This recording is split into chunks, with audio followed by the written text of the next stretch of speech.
Para muitas pessoas, a guerra parece vir como se fosse uma lei do destino. Antigamente se pensava que a guerra era um castigo enviado por Deus para punir os homens por seus pecados. Outros acreditam que as guerras se devem à ambição ou desejo de poder por parte de certos governantes ou guerreiros. Outros pensam que as guerras resultam do que chamam de antagonismos raciais ou culturais. Para muitas dessas pessoas, parece que a guerra é um evento especial, peculiar e assustador que acontece de vez em quando. Não importa o que tentemos fazer a respeito. Alguns deles, por outro lado, concluem que poderíamos nos livrar da guerra se conseguíssemos que pessoas suficientes quisessem se livrar dela, se pudéssemos desenvolver uma vontade de paz entre os homens. Todas as visões desse tipo são absolutamente inúteis para nos ajudar a entender o que é a guerra, e são, portanto, igualmente inúteis na luta contra a guerra, uma vez que não podemos lutar eficazmente contra a guerra a menos que compreendamos a verdadeira natureza da guerra. A primeira. A primeira coisa que devemos saber claramente sobre a guerra é que a guerra não é algo especial. Não é algo que simplesmente acontece. A guerra é, pelo contrário, uma parte essencial e necessária da sociedade em que vivemos. Ou seja, da sociedade imperialista capitalista. A guerra faz parte do trabalho, tanto quanto o trabalho assalariado ou grandes corporações, ou emprestar dinheiro a juros. Existem no mundo moderno 6 grandes potências capitalistas: Grã-Bretanha, Estados Unidos, França, Alemanha, Itália, Japão. Essas 6 nações controlam o mundo, com exceção da União Soviética. Todas as outras nações e povos estão sujeitos a eles, seja diretamente como colônias, mandatos e domínios, ou indiretamente por meio de tratados, alianças, controle financeiro ou algum dispositivo similar. Os verdadeiros governantes dessas 6 nações são, é claro, aqueles que possuem e controlam suas plantas produtivas, ou seja, seus respectivos capitalistas financeiros. Em um grau ou outro, os capitalistas financeiros de cada uma dessas nações enfrentam um problema semelhante. Os capitalistas financeiros controlam enormes quantidades de capital. Esse capital deve ser colocado em uso, ou seja, deve ser posto em prática para gerar lucro. Entretanto, não se pode obter lucro a menos que se encontre um mercado no qual as mercadorias possam ser absorvidas a um preço suficiente para cobrir os custos de produção.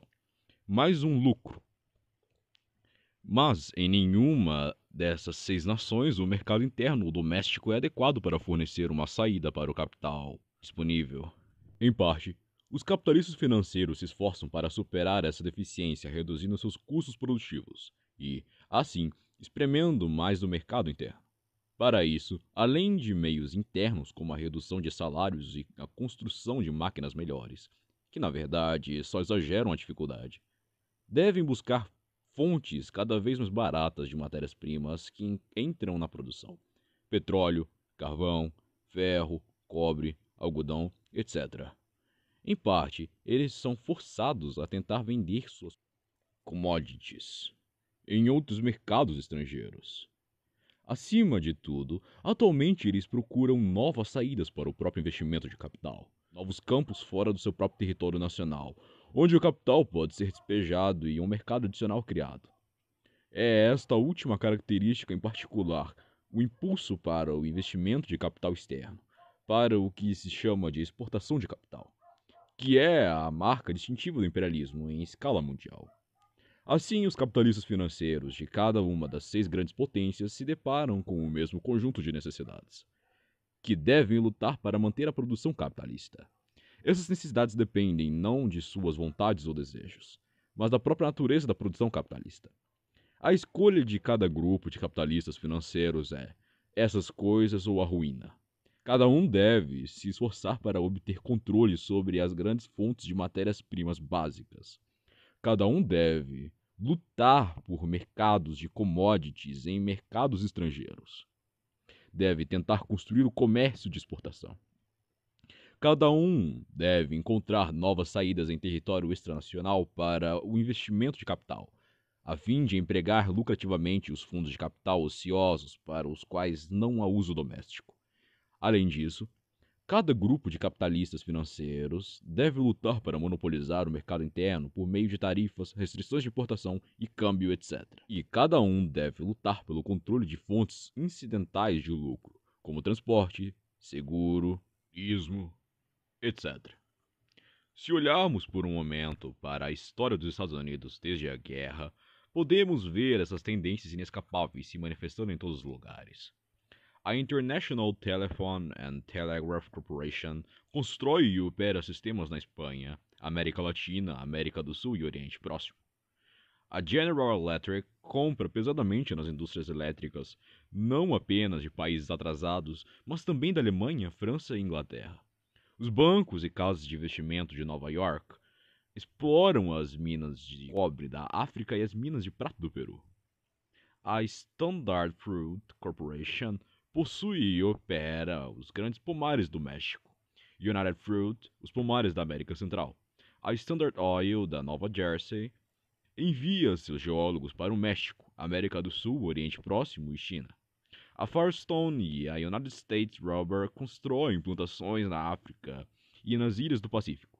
As empresas automobilísticas enviam carros e canhões para todos os países do mundo. A Aluminum Corporation detém o fornecimento mundial de alumínio. Tarifas cuidadosamente controladas impedem a concorrência estrangeira no mercado doméstico. A Marinha Mercante é fortemente subsidiada pelo governo. A American Sugar Refining Corporation expande suas refinarias em Cuba. A Standard Oil e a Texas Corporation constroem refinarias de petróleo e operam postos de abastecimento em todo o Extremo Oriente, bem como na Bolívia, Venezuela e México. As montadoras constroem fábricas no Canadá e até na Inglaterra e na Alemanha. Mas exatamente as mesmas tendências dirigem-se aos capitalistas da Inglaterra, Alemanha, França, Itália e Japão. O mundo, no entanto, é limitado em extensão. As áreas disponíveis para novas formas de expansão e exploração do capital são cada vez mais restritas. O conflito é, portanto, inevitável. A verdade é essa.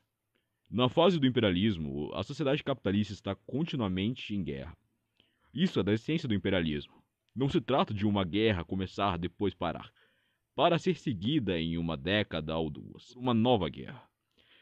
É guerra o tempo todo, mudando apenas na forma que assume e no grau de violência. O conflito no nível econômico continua sem interrupção.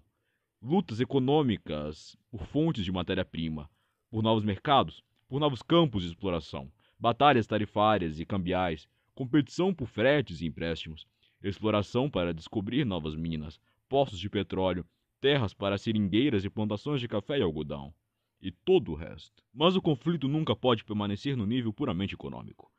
As apostas são muito altas. O fracasso no nível econômico significa a destruição do grupo econômico derrotado. Portanto, os capitalistas financeiros devem utilizar constantemente seus servidores públicos, os governos de seus respectivos países. E os governos não demoram a responder. Eles constroem seus armamentos militares e navais a alturas quase inacreditáveis.